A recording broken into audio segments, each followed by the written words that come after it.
Are you aware of what really happened to you? No, I'm Or not. can you talk about I what can talk happened? about it, but I'm not aware of what really happened to me. Yeah. You wake up in a pool of blood. Your mouth tastes like copper. You reach up and feel the gaps where your teeth should be. Your face is swollen, bruised. And the worst part? You can't remember the last 6 hours of your life. This isn't fiction. This is what Tamar Braxton claims happened to her in August 2024. An incident so violent it required emergency surgery.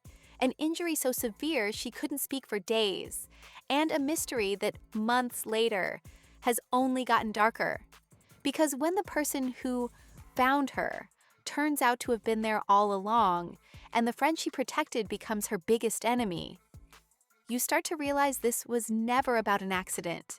This is about betrayal, affairs, and the lies people tell to protect their secrets.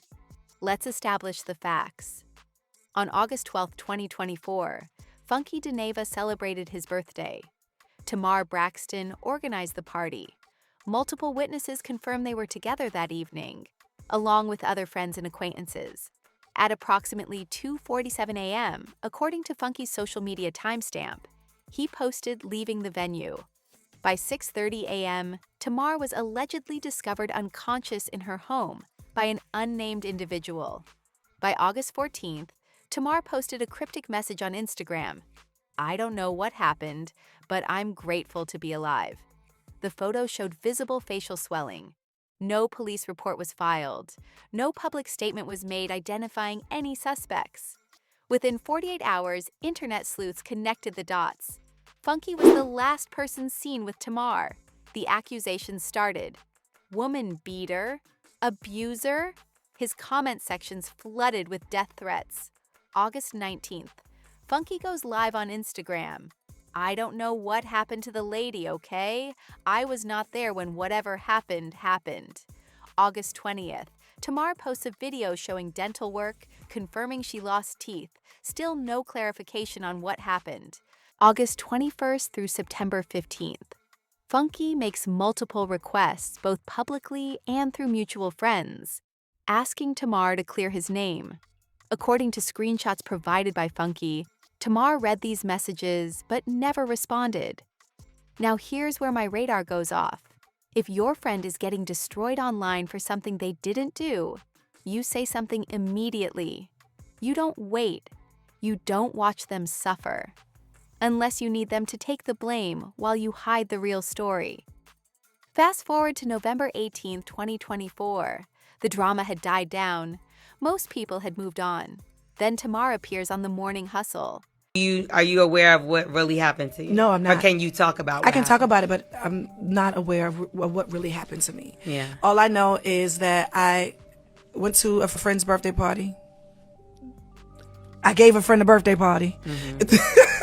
Hello. You thought was your friend. Well, She never says Funky's name, but the implication is clear. Then comes the question about Mendez, Yandy Smith Harris's husband of 8 years, father of her 2 children.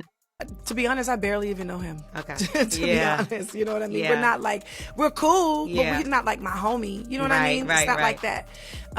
And he just got casted in a film. Girl, you barely know someone you cast in your music video Crazy Kind of Love that dropped September 3rd? The video you rushed to release 3 weeks after the incident? That man you barely know. This interview aired at 9 a.m. By 2 p.m., Funky Dineva had seen it. And by 6 p.m., he was ready to burn everything down. Funky goes live with specifics, not vague accusations, timestamps, locations, names. When we left my party at 2:30 a.m., we got into an Uber. Me, Tamar Mendez, and his friend Marcus. First time we hear there were 4 people, not 2. Tamar sat on Mendez's lap in the back seat. They were kissing. I was in the front seat uncomfortable as hell because this is my friend, and this is someone else's husband. Never comfortable with the relationship that you and Mendices had in front of me, okay? All of that. He provides the Uber receipt. Pick up at 2:47 a.m. from the Highlight Room in Hollywood. Drop off at 3:16 a.m. at Tamar's residence in Calabasas. When we pulled up to Tamar's place, I asked if she was good. She said yeah. Mendez and Marcus got out with her. They were going upstairs. I went home. So, the person who allegedly discovered Tamar unconscious hours later was Marcus, Mendez's friend who was already in the house. This isn't a discovery. This is being present when something went wrong. Funky continues. At Ruth's Chris on August 8th, 4 days before my party, I watched Mendez rub Tamar's thigh under the table. They talked about him leaving Yandy. Tamar laughed when he showed her a breakup statement he drafted on ChatGPT. He provides a photo from that dinner, posted by the restaurant tagged location, screenshots of Tamar's Instagram story from that night, since deleted, showing Mendez in the background text messages from August 9th, where Tamar asked Funky not to mention Mendez was there, ChatGPT.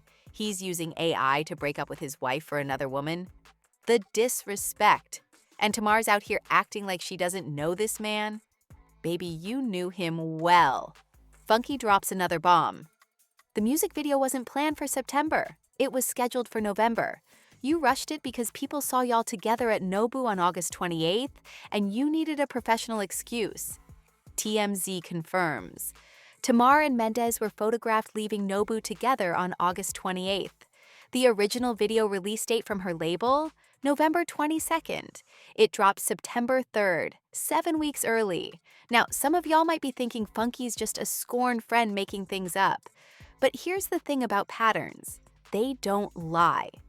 2006, Tamar was linked to Jermaine Dupri Sr. while he was married. Confirmed by multiple sources, including Candy Burris on Speak On It. 2019, rumors circulated about Tamar and a married music executive. Never confirmed, but her sister Tawanda made cryptic comments about history repeating itself. 2024, this situation with Mendez. I'm not saying people can't change or grow, but when multiple incidents across nearly 2 decades all involve married men, at some point we have to ask, is this a pattern or coincidence? And here's what really bothers me about this specific situation. It's not just about the affair. It's about letting someone else's reputation get destroyed to protect your own. Funky Dineva received death threats. People called him an abuser. He lost brand deals. All while Tamar stayed silent. November 20. I'm 14 years in, been sued by some of the best. Okay, check my lawsuit record. Stayed in court with Sheree, stayed in court with Chris Stokes, stayed in court with XYZ. 1st, 2024. Tamar's lawyer sends a cease and desist to Funky Dineva, claiming defamation and demanding he retract his statements. Funky's response? He goes live again. Tell your lawyers they're about to have a lot to handle. I'm 14 years in this industry. My lawsuit record? I've been sued by Sheree Whitfield, Chris Stokes, multiple music companies. I'm still here, still talking. If you want to scare me, it's going to take more than a letter. He then challenges Tamar. If I'm lying, sue me. Put me under oath. Let's get Mendez under oath. Let's get Marcus under oath. Let's subpoena that Uber driver. Let's get Ruth's Chris to pull their reservation records from August 8th. If I'm lying about any of this, take me to court. And see, that's the tea. Because if Funky is lying, Tamar could absolutely destroy him in court. Defamation cases are brutal when you can prove someone made false statements. But if he's telling the truth, discovery would expose everything. Text messages, phone records, witnesses, it would all come out. As of December 2024, no lawsuit has been filed. Tamar has gone silent on social media. Yandy and Mendez have not addressed the allegations publicly.